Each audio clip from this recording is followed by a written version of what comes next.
میرے بھائیوں تعزیہ بناؤ، شوق سے بناؤ، لیکن وہ بناؤ جو جائز ہے، جو جائز ہے اس کو بناؤ، جو ناجائز ہے جو حرام ہے اس کو نہ بناؤ۔ اور آج کل تعزیہ کے نام پر غنڈہ گردی ہو رہی ہے۔ تعزیہ کون سا جائز ہے؟ جو امام حسین رضی اللہ تعالیٰ عنہ کا روضہ ہے اس کا نقشہ بناؤ، وہ جائز ہے، لیکن یہ قطب مینار، یہ تاج محل، یہ لمبی لمبی سرنگوں کی طرح یہ جائز نہیں ہے۔ لال قلعہ بنا دیا، کہیں تاج محل بنا دیا، یہ جائز نہیں ہے، بلکہ یہ حرام ہے اور بہت بڑے گناہگار ہو رہے ہو تم لوگ۔ اب بتاؤ کہاں امام حسین کا روضہ بنتا ہے؟ لوگ کہتے ہیں کہ لو صاحب تعزیہ حرام بتا دیا۔ تعزیے کو حرام نہیں بتا رہے، لیکن جو جائز ہے اس کو بناؤ، جو ناجائز ہے اس کو مت بناؤ۔ اب کہاں لکھا ہوا ہے اور کہاں تک صحیح ہے کہ دلی کا تم نے لال قلعہ بنا دیا، تاج محل کی طرح بنا دیا، لمبی سرنگوں کو بنا دیا، اور پھر اس کو آپس میں جتائی کرواتے ہیں کہ میرا جیت گیا تیرا ہار گیا، تیرا ہار گیا میرا جیت گیا۔ اگر ہمارا 5 لاکھ کا ہے اور تمہارا 3 لاکھ کا یا 2 لاکھ کا ہے تو ہمارا جیت گیا تمہارا ہار گیا۔ تو ان سے ذرا پوچھو کہ تم یہ تعزیہ بناتے کس کے لیے ہو؟ تو کہتے ہیں ہم حسین کے نام پر تعزیہ بناتے ہیں۔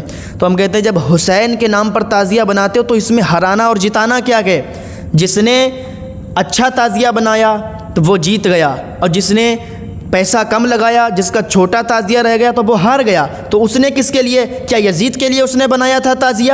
اس نے بھی تو حسین کے نام پہ تعزیہ بنایا تھا۔ لیکن کہنے کا مقصد یہ ہے کہ یہ سب حرام ہے، تمہارا یہ آپس میں لڑانا جتانا بھی حرام ہے، اور تمہارا وہ سرنگوں کی طرح تعزیہ بنانا بھی حرام ہے، تاج محل، لال قلعے اور قطب مینار کی طرح وہ تعزیہ بنانا بھی حرام ہے۔ اگر تعزیہ بنانا چاہتے ہو تو امام حسین کے روضے کی طرح شکل میں تعزیہ بناؤ، اور اس کو گھماؤ نہیں، اس کو ایک جگہ پر رکھ دو۔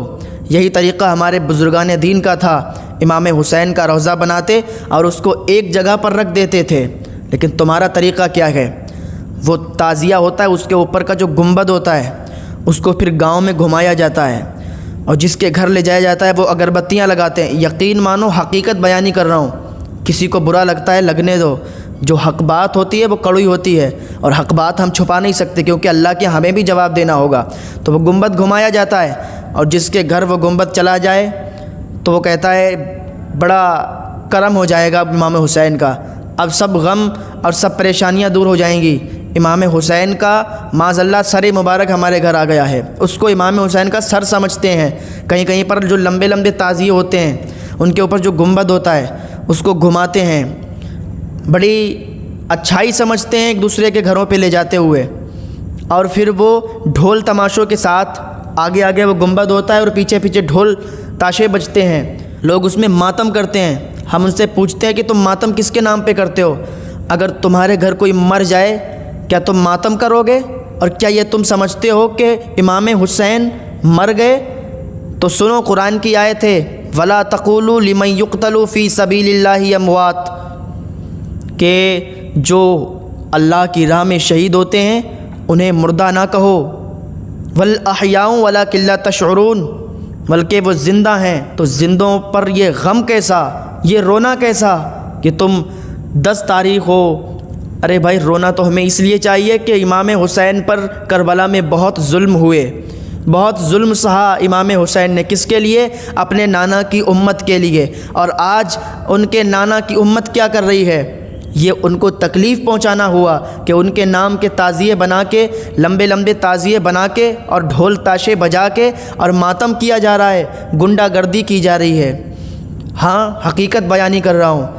جو کہیں کہیں پر یہ رواج ہوتا ہے کہ 8 تاریخ یا 7 تاریخ یا 6 تاریخ یا 9 تاریخ کو بینڈ واجے کیے جاتے ہیں، بڑی بڑی دور سے لوگ یہ بینڈ بلاتے ہیں اور اچھا خاصا ان کو روپیہ دیتے ہیں، اور وہ پوری رات بجاتے ہیں، اور آگے آگے وہ گنبد لے جاتے ہیں، پیچھے پیچھے لوگ ماتم کرتے ہیں، اپنے چھتوں پر لوگ کھڑے ہو کے تماشا دیکھتے ہیں، بہو بیٹیاں چھتوں پر کھڑے ہو کے یہ تماشا دیکھتی ہیں۔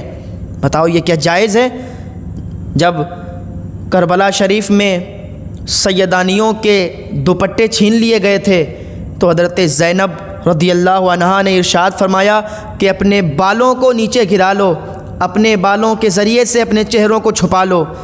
تو بتاؤ ان کو کیا جواب دو گے تم لوگ جو تم آوارہ پن کرتے ہو؟ ہمارے گھروں کی جو بہو بیٹیاں بے پردہ ہو کر اور وہ تعزیہ دیکھنے جاتی ہیں، بے پردہ ہو کر وہ ڈھول تماشے کا مزہ لیتی ہیں، بے پردہ ہو کر وہ تعزیے کے ساتھ گھومتی ہیں، کل وہ سیدانیوں کے سامنے، کل حضرت فاطمۃ الزہرا کے سامنے، حضرت زینب رضی اللہ عنہا کے سامنے وہ کیا جواب دیں گی؟ تو یاد رکھو، ان سب خرافاتوں سے باز آ جاؤ۔ ہاں تعزیہ ہم جائز سمجھتے ہیں، ہم منع نہیں کرتے، لیکن وہ تعزیہ بناؤ جو ہمارے یہاں جائز ہے، وہ تعزیہ جائز ہے جو امام حسین کے روضے کی شکل کا تعزیہ بنتا ہے، وہ جائز ہے، وہ بناؤ، شوق سے بناؤ، لیکن اس کو کہیں گھمانا نہیں ہے، اس کو ایک جگہ پر رکھ دو۔ اور سب سے زیادہ تو تمہیں یہ چاہیے کہ امام حسین کے نام کے لنگر کرو۔ یہ امام حسین کے نام سے تم تعزیے بناتے ہو اور پھر اس کو لڑاتے جتاتے ہو، یہ تمہارے لیے بالکل جائز نہیں ہے۔ حقیقتاً یہ تمہیں گناہ میں ڈالنے والی بات ہے اور تم گناہ گار ہوتے ہو۔ اپنا پیسہ برباد مت کرو، اپنا پیسہ اگر لگانا ہے تو امام حسین کا روضہ جس شکل میں گئے اس شکل کا تعزیہ بنا دو اور ایک جگہ پر رکھ دو، تو لوگ تمہارے یہاں دیکھنے آئیں گے۔ ہاں اگر یہ چاہتے ہو تو یہ جائز ہے، لیکن وہ جو لمبے لمبے تعزیے یا کہیں پر لمبے نہیں ہوتے ہیں، مطلب تاج محل کی شکل دے دی، کچھ شکل دے دی، تو یہ سب جائز نہیں ہے میرے بھائیوں۔ ان سب باتوں سے پرہیز کرو، ورنہ بہت سخت پکڑ ہوگی، اور اللہ تعالیٰ جب پکڑنے پر آتا ہے تو پھر چھٹانے کا کوئی نہیں چھٹا پاتا، کیونکہ اس کی سخت پکڑ ہے۔ اور ایک صاحب بول رہے تھے کہ وہ بابا ہیں، وہ بابا ہوتے ہیں، وہ امام حسین بابا ہوتے ہیں، یعنی جو تعزیہ جو بڑا بڑا بنتا ہے یا جو بھی شکل اس کی ہوتی ہے تو وہ امام حسین ہیں۔ لوگوں کا عقیدہ دیکھو، کتنا کمزور تم نے اپنا ایمان کر لیا کہ ان کاغذ اور لکڑی کو غیروں کی طرح تم تشبیہ دے رہے ہو اور کہتے ہو کہ یہ بابا ہیں، یہ امام حسین ہیں۔ اس لکڑی اور کاغذ کو امام حسین بتانے والوں سنو، کل میدان محشر میں جب تمہاری ٹھکائی ہوگی تب تم بتاؤ گے، تب تم بولو گے ہاں غلط کر رہے تھے۔ ابھی ہم تمہیں سمجھا رہے ہیں تو تمہارے سمجھ میں نہیں آئے گا، لیکن کل میدان محشر میں جب تمہاری ٹھکائی ہوگی اور تم سے کہا جائے گا تب تمہیں سمجھ میں آئے گا کہ ہاں ہم غلط کر رہے تھے۔ وہ لکڑی اور کاغذ کو امام حسین سمجھتے ہو، امام حسین بتاتے ہو کہ یہ امام حسین ہے، یہ بابا ہیں۔ او مسلمانوں، ذرا ہوش کی پیو، کیونکہ تمہیں مرنا بھی ہے۔ یہ تو زندگی بھر تو تمہیں یہاں رہنا نہیں ہے، مرنا ہے، اور مر کے سامنا کرنا ہے امام حسین کا۔ جب امام حسین کے سامنے حاضر ہوگے تو پھر کیا جواب دو گے؟ کوئی جواب نہیں بنے گا، پھر اچھی طریقے سے تمہاری ٹھکائی ہوگی۔ ابھی سمجھانے سمجھ جاؤ۔ ایک صاحب نے کہا مجھ سے میلے کو ایک بار مس کر دیا۔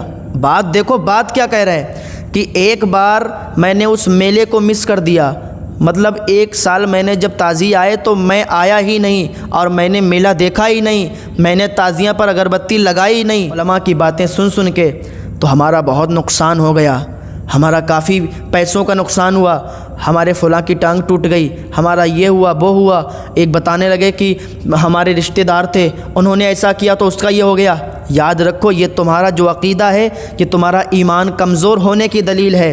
تم تو اس نبی کے دیوانے ہو، تم تو اس نبی کے امتی ہو کہ جس کے صدقے سے یہ کائنات بنائی گئی، یہ زمین آسمان چاند سورج ستارے سب بنائے گئے، اس کے صدقے میں تم بنائے گئے۔ ذرا یاد رکھو، جب تم مر کے جاؤ گے تو اس نبی کو کیا منہ دکھاؤ گے؟ یہ ایسی باتیں تمہارے منہ سے اچھی نہیں لگتی، تو یاد رکھو یہ ایسی باتوں سے پرہیز کرو۔ اگر تم نے تعزیہ حرام سمجھ لیا، اگر تم نے تعزیہ نہیں دیکھا، اگربتی نہیں چڑھائی، ڈھول تاشوں میں شامل نہیں ہوئے، ماتم میں شامل نہیں ہوئے، تو یاد رکھو تمہارا اس سے کوئی نقصان ہونے والا نہیں ہے۔ جو تم یہ سمجھتے ہو کہ اگر ہم ماتم نہیں کریں گے، تعزیے میں اگربتی نہیں لگائیں گے تو ہمارا نقصان ہو جائے گا، ہاتھ پیر ٹوٹ جائے گا، یہ عقیدہ رکھنا تمہارا بالکل غلط ہے، بہت زیادہ گناہ گار ہو رہے ہو۔ تو سمجھ جاؤ، تعزیے کے ہم مخالف نہیں ہیں، مخالف اس کے ہیں کہ یہ جو غیر رسومات ہوتے ہیں، جو غیر طریقے سے یہ تعزیے بنتے ہیں، اس کے مخالف ہیں۔ ہاں اگر تمہیں تعزیہ بنانا ہے، اپنا پیسہ تعزیے میں خرچ کرنا ہے تو امام حسین کا روزہ بنا کر ایک بار تو دیکھو، تو اتنا اچھا لگے گا۔ یا اللہ، یہ جو غیر رسومات ہوتی ہیں ان سب سے مسلمانوں کو پرہیز کرنے کی توفیق عطا فرما، ہم سب کو نیک عمل کرنے کی توفیق عطا فرما۔